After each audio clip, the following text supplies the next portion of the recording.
Hi, welcome to Everyone Can Jam. This is a place where everyone can learn to play music.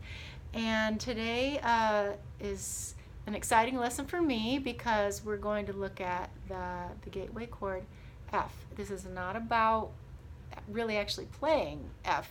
And so if F is still difficult, don't worry. We're learning something important about the shape of the F chord. And we're going to learn why spelling these chords is so important. We're going to use the knowledge you learned in the other gateway chords to do something cool. So please remember to like and subscribe. That helps other people find these lessons, and it helps me to be able to continue to do this. And guess what happened? I have 1,000 subscribers now, or we have, I should say.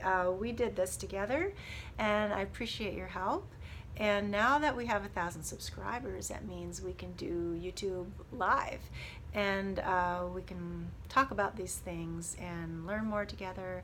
And so thanks for subscribing and liking and making this happen.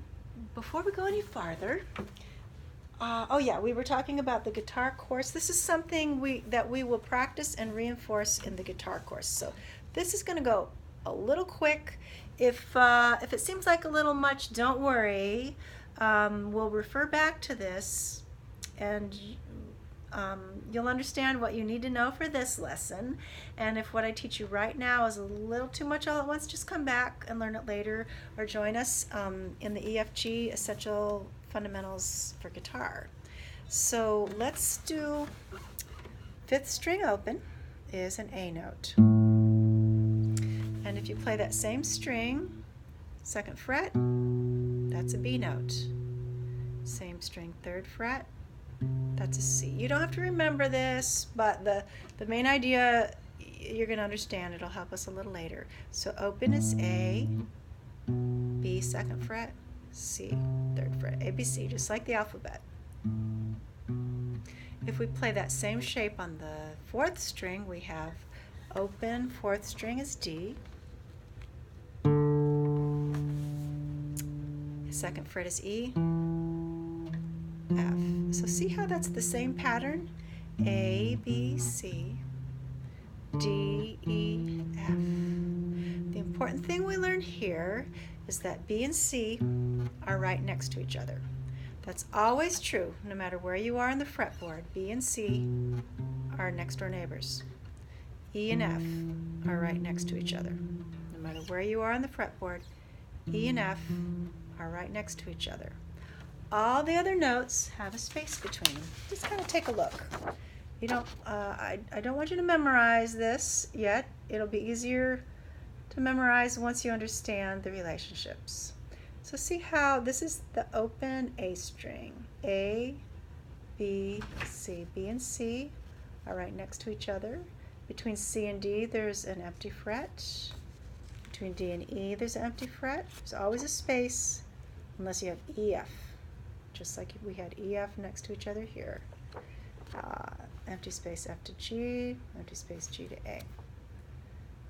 These are all the natural notes, and it's good to learn these first. Once you learn these, the sharps and flats are pretty easy.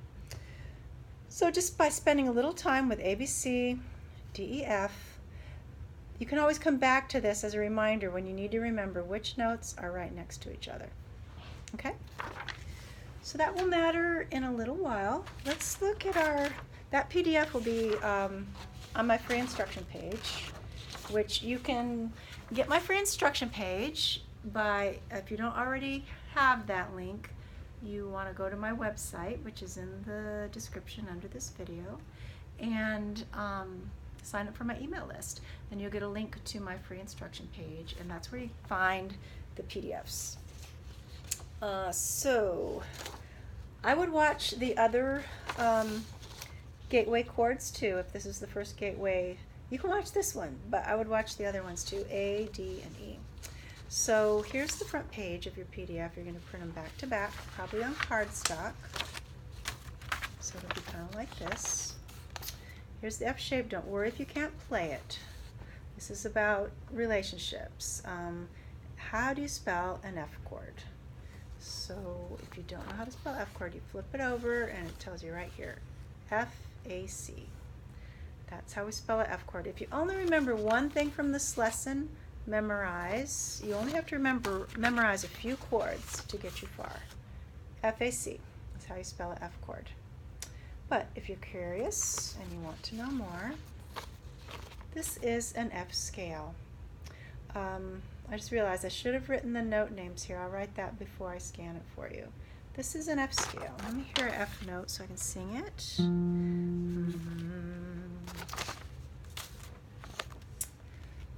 F, G, A, B flat, C, D, E, F, G, A flat, B, C, and so on.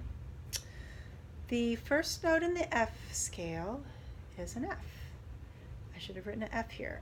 The third note in the F scale is an A. The fifth note in the F scale is a C. And the first, third, and fifth note in the scale give you the spelling of your F major chord. That's how we got F, A, C. And that's why it says 1, 3, 5.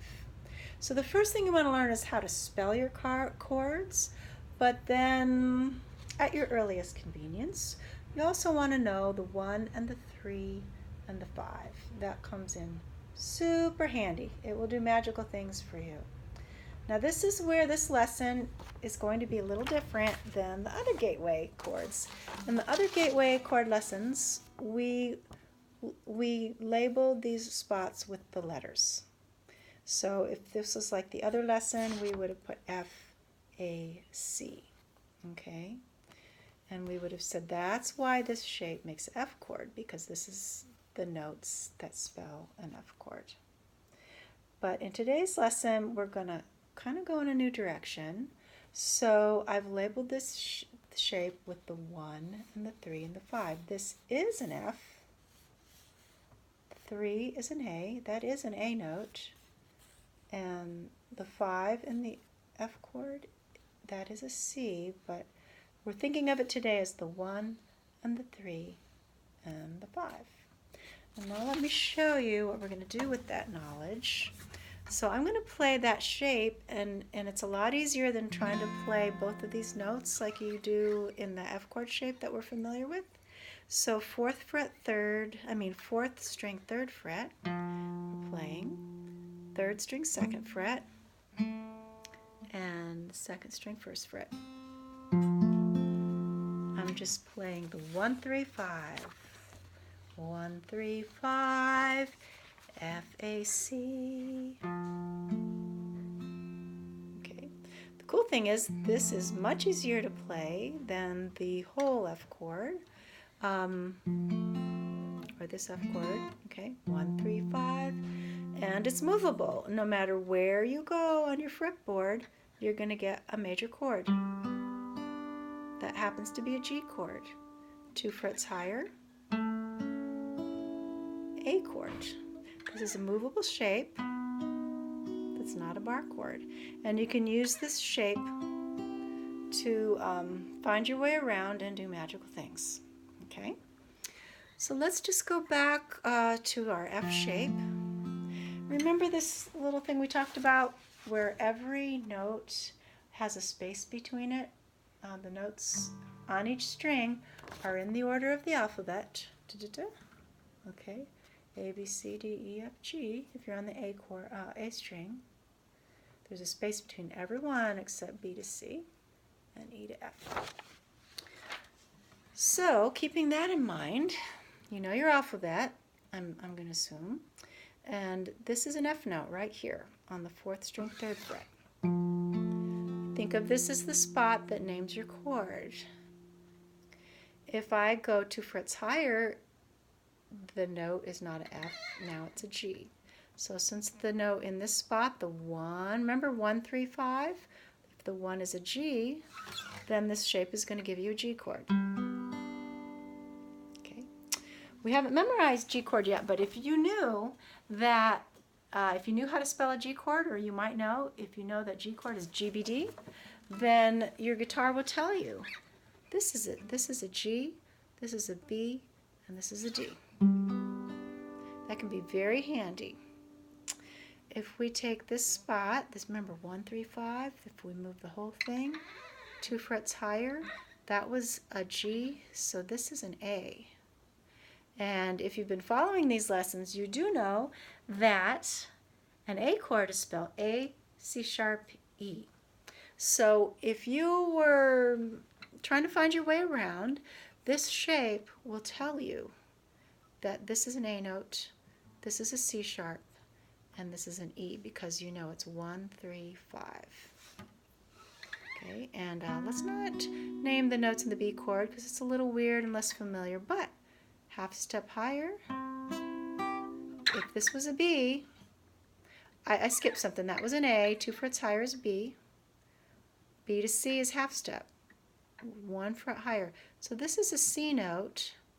And, we haven't memorized the C chord, but that's one of the ones I'm going to ask you to memorize. C, E, G. 1, 3, 5. So this shape will tell you that this is a C, and this is an E, and this is a G. So being familiar, so there's like a few things here that are extremely valuable. Knowing the shapes that are movable, knowing where's the 1 and the 3.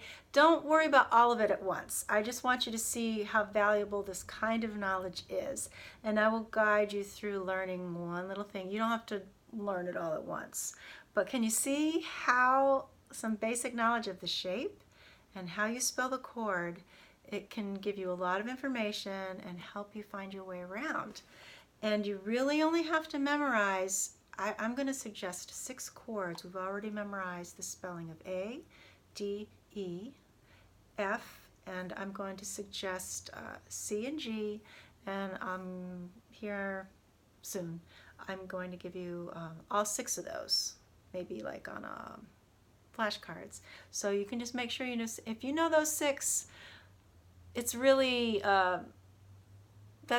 you don't have to work hard at memorizing a bunch of others. It's really easy to gain more knowledge once you know those 6. So, let's see.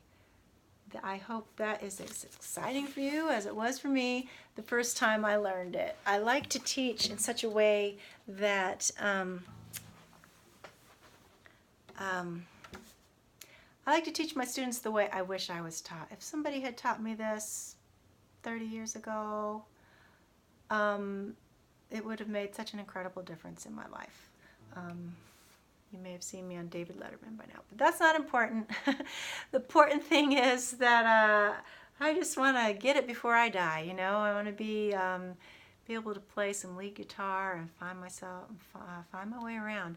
So, but whether you play lead or rhythm, the knowledge of these relationships will help you in many ways. And we'll just learn one little reason why at a time. So please let me know if you have any questions. Now that we have 1,000 subscribers, we can have YouTube Live one of these days, and we can communicate 2 ways. And please remember to like and subscribe and help other people find this. It helps me to be able to continue to do this work too. So thanks for being here, and I'll see you again next time. Bye.